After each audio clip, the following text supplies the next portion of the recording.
By definition, a narcissist is an extremely selfish and self-absorbed individual, which is why they train you throughout the relationship to not have any needs at all, because all they care about is their own needs. They do not care about what you need, why you need it, and if they should fulfill it or not. Hi, I am Danish, a narcissistic abuse recovery professional, and today's episode is going to be all about understanding 5 ways a narcissist trains you to not have needs at all.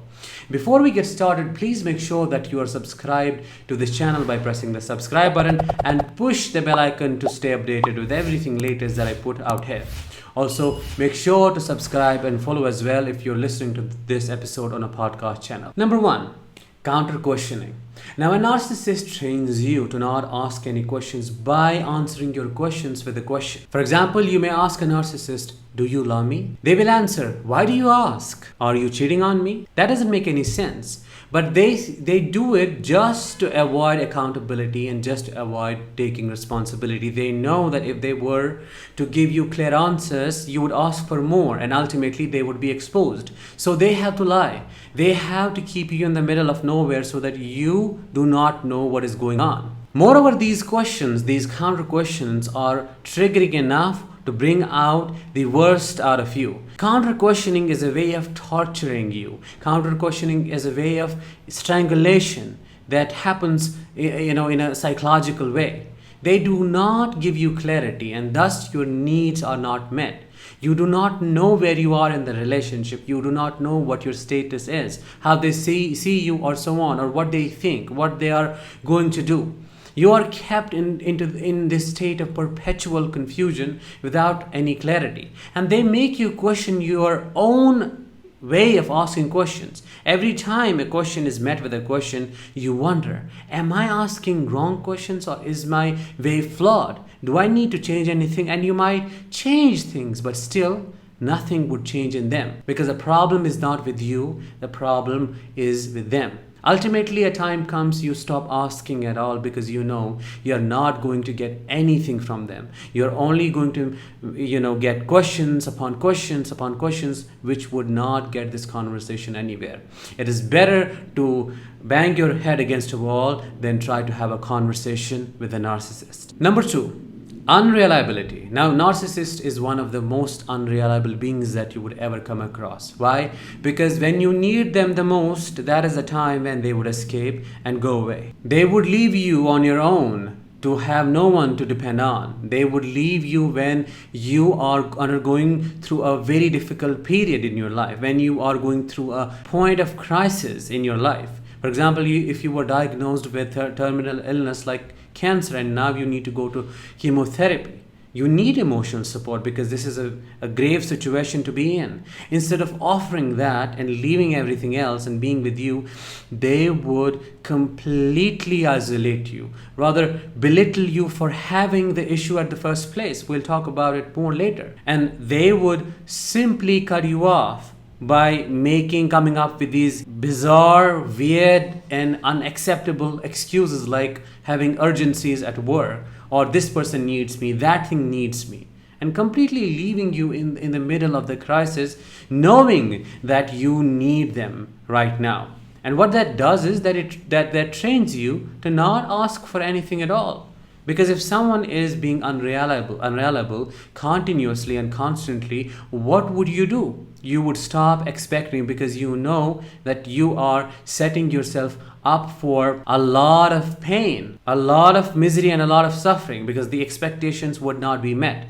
So you stop asking because of their unreliability, and that is what they want to happen, and that is what becomes your normal. Number 3, mockery and belittling when you reach out for the narcissist support. Now, you are met with scorn and absolute mockery when you reach out for the narcissist to help you out, because they see your need to get help, to rely on others as a form of weakness, as a form of resourcelessness. Your deviation from the idealized snapshot that they had created in their head. They expect you to not have any needs, to not get sick, to not fall ill, to not have any shortcomings. And if you have any, you are not perfect, and thus you will be punished.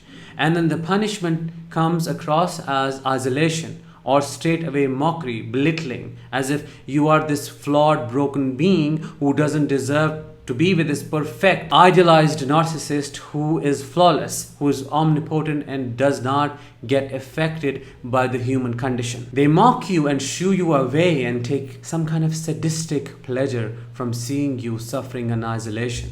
When this mockery, belittling, reaches to a level where you can't take it anymore and it's killing you, you stop expressing your needs completely. You suppress your illnesses, you suppress your emotional discomfort, and ultimately become this statue-like thing that does not feel anything, that does not need anything, and you just do day-to-day things, daily life things for the sake of doing them, and at the same time feel completely broken within because you were marked for being a human being. That is how they train you to just become completely isolated and ultra independent, to not ask for support, to not ask for help, because you know that if you did it, all you would get back is degradation and demoralization. Number 4, stir up trouble or straight away ignore you. You learn to have no expectations from the narcissist from continued betrayals. Every time you expected them to show up, every time you expected them to be there for you, you were betrayed because the narcissist didn't show up or didn't come through, didn't keep up with the promises. They just ignored you whenever they could because you did not matter to them. You learn to be insignificant in yourself when you are constantly ignored by the one you are emotionally connected with. It could be your parent or it could be your spouse. As a result of these continuous betrayals and continuous ignorance, you stop asking because you know every time you ask you would be disappointed, and then you simply stop having needs, and that is what they want. Also, they create a lot of chaos because when you have a need, the focus is shifted on you, and that is what they can't stand. The focus has to be on them all the time. So it is an injury for a narcissist to not have focus on them, and they create chaos. Somehow, in some way, they turn the situation around and bring the focus back to themselves, and you are left alone, ignored, not having anyone or anything to make your condition or situation better in any way. Number 5, breadcrumbing. The narcissist ensures to create a ghost relationship with you where you do not expect them to meet your needs in any way, or expect them to do very little or something that is quite insignificant. They give you enough to keep you hooked, but not enough to satiate you. They do this continuously throughout the relationship by breadcrumbing, because they know that they need you for supply, so they have to give you something, and when they give you this something, it is enough to keep you trauma bonded, to keep you coming back for the same, because of the same conditioning response and the addiction. But it's not enough, which is why you feel so desperate, which is why you try to ask for more, which is why you feel so dysregulated emotionally, which is why you feel so destroyed within. They train you to settle for the bare minimum and keep it that way to the point that it becomes your normal, and that is what you expect from them. And the bitter truth is, and the painful thing is, that is what becomes the source of your stability, when it is so insignificant then that someone who is watching this situation between you and the narcissist objectively, they would clearly tell you that this is nothing. How do you think that this is enough? So this not enough becomes your enough, and that is the worst form of brainwashing that someone could ever experience in any situation. I hope today's episode was insightful for you and you were able to understand how they train you to not have any needs at all. I will talk with you very soon in the next one. Till then, let the healing begin.